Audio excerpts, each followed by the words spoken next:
What was entertaining in the 1800s? Vaudeville, of course, and reading the newspaper. This is Life in the 1900s newspapers, but I have another channel called Life in the 1800s newspapers. And I thought this one turned out so well that I put it on this channel to advertise my other channel. So if you get a minute, check out my second channel, Life in the 1800s newspapers. Much obliged.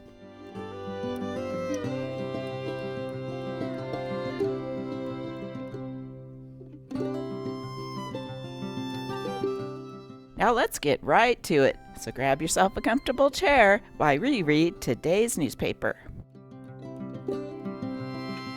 Today's newspaper is the St. Paul Dispatch from St. Paul, Minnesota, dated Monday, May 2nd, 1892.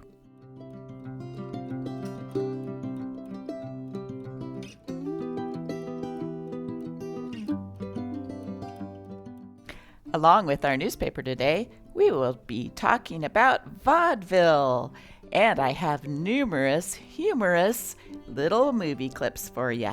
So enjoy. Miss Marie Adelaide Belloc is one of the numerous young newspaper women who are demonstrating to a previously skeptical public that beauty and brains may inhabit the same earthly tenement of clay. Did you know there were all black vaudeville shows as well? They were very popular. The thing that confused me is even the actors that were black had to put on blackface.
Here's an unusual story about lynching, which unfortunately was a popular pastime in the 1890s.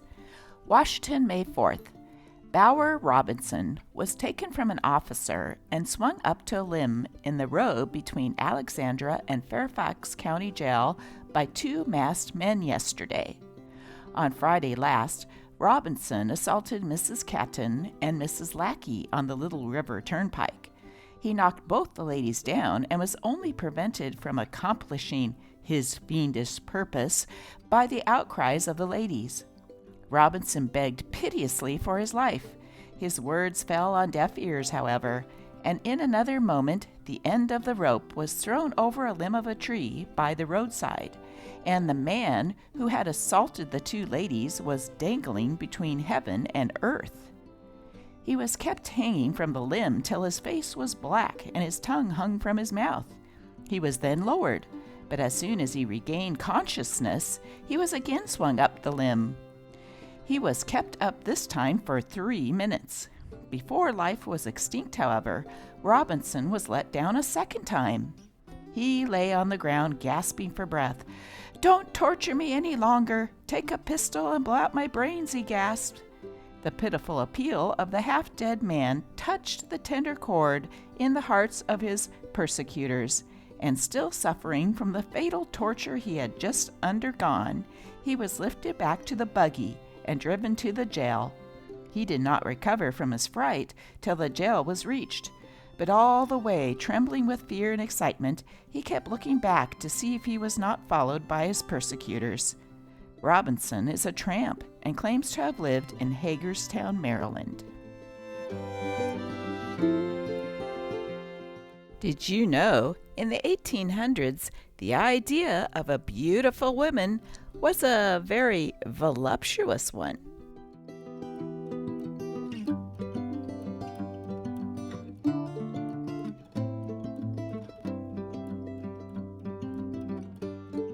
The postcard pictures you are looking at are women who performed in vaudeville.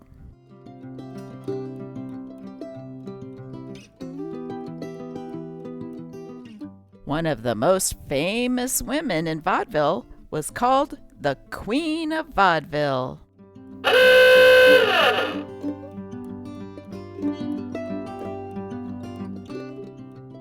And her name was Eva Tanquay, and she sang, danced, and did comedy. Hello, everybody. They say I'm crazy and got no sense, but I don't care. They may or may not be friends, but I care less. You see, I'm short and independent, and over clever, very independent.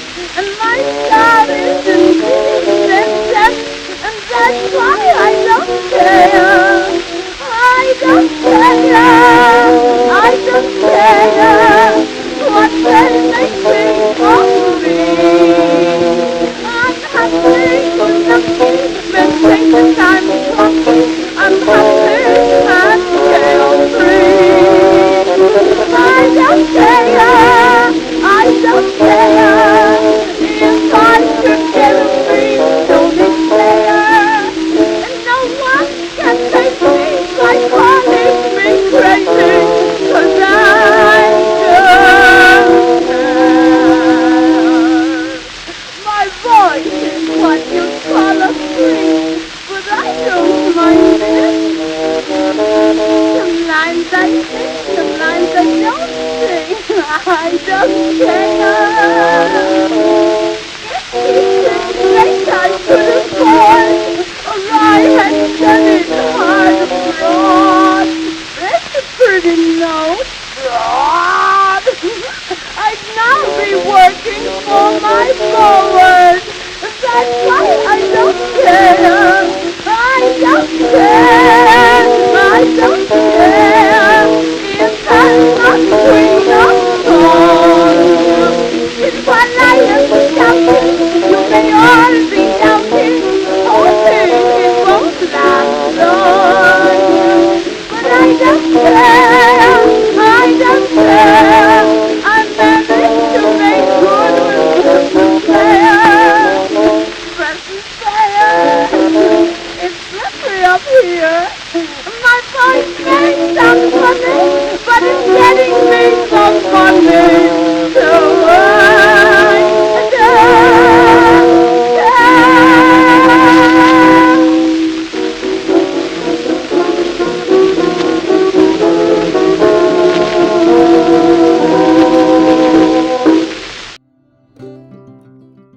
This afternoon, John Anderson was arrested by Officer Brogan on suspicion of having stolen a ham, which he had in his possession at the time. He was taken before Judge Twoley this afternoon and, on admitting the crime, was sent to the workhouse for 60 days. A button saved his life. Margaret, Michigan. Conductor Samuel A. Gibson, while ejecting two intoxicated lumbermen who refused to pay fare on a South Shore and Atlantic train near Mishgama last night, was fired upon by one of the men. The bullet penetrated the lapel of the conductor's coat, but was diverted from its course by a brass vest button, else a mortar wound had resulted. Gibson then drew his own revolver and, after a slight struggle, pinioned both men and turned them over to the village officers. Carmen, up to date, with its pretty girls, charming dancing, and grand marches, are playing to large houses at Hilton's. Next week, Georgia minstrels. Alone in London, next week's attraction at the Grand is an English melodrama dealing with the trials of a much-abused wife who, to free herself from a cruel and heartless husband, seeks refuge in the flight of the great English metropolis.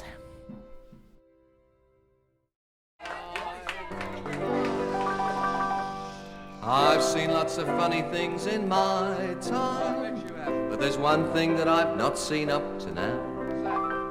For years and years and years I've kept on searching, but I always seem to have bad luck somehow. To find the thing I'm searching for, all round the world I've been.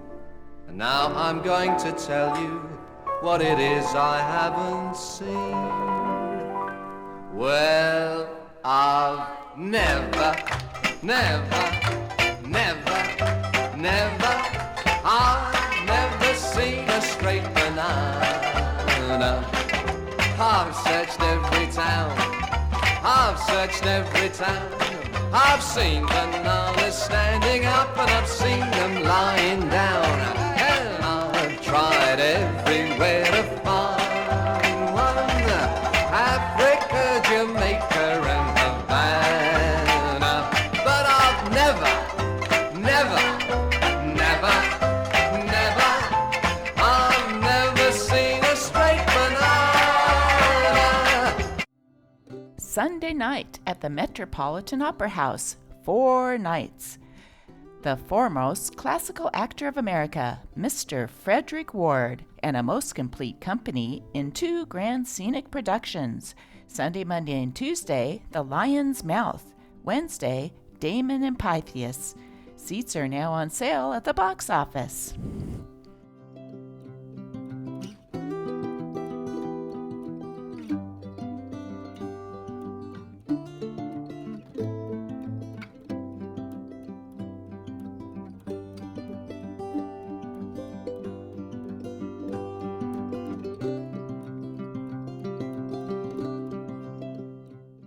Afraid to hit him. It is evident that the members of the O'Connor family are not feeling pleased over the result of the civic elections. On the contrary, they are feeling sore, very sore. Perhaps the sorest one of the family is that lengthy member of the detective force who is known among his associates as Big Dan. Yesterday, Big Daniel did not resemble his namesake of scriptural history, but he was in a state of mind resembling one of the animals that was given a chance to devour the said biblical namesake. The lengthy number of the police force imbibed a sufficient quantity of liquid which is supposed to induce Dutch courage, and then he wandered forth with oft-announced intention of licking somebody. He traveled down 4th Street and there met Mr. John Townley. He approached Mr. Townley with blood in his eye and his fist in readiness, and when he got within hailing distance, addressed the legal gentleman in language not used in polite society. The words used by Long Daniel were decidedly free, decidedly painful, and decided unfit for publication.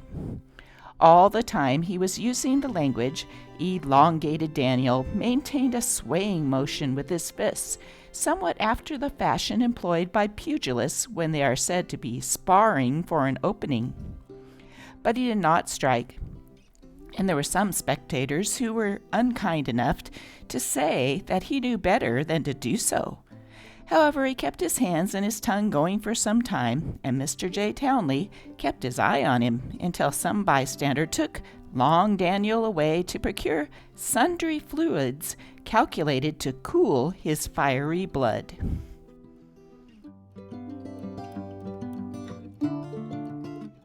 An evidence of popularity. Is this one of the popular songs of the day? Inquired the customer in a music store yesterday. I guess so, said the clerk. I saw a man hit with a brick this morning for singing it. Our last look at vaudeville has to include the hook. This was an extremely large gaffer hook, and if they didn't like your act, you were grabbed with it and pulled off the stage.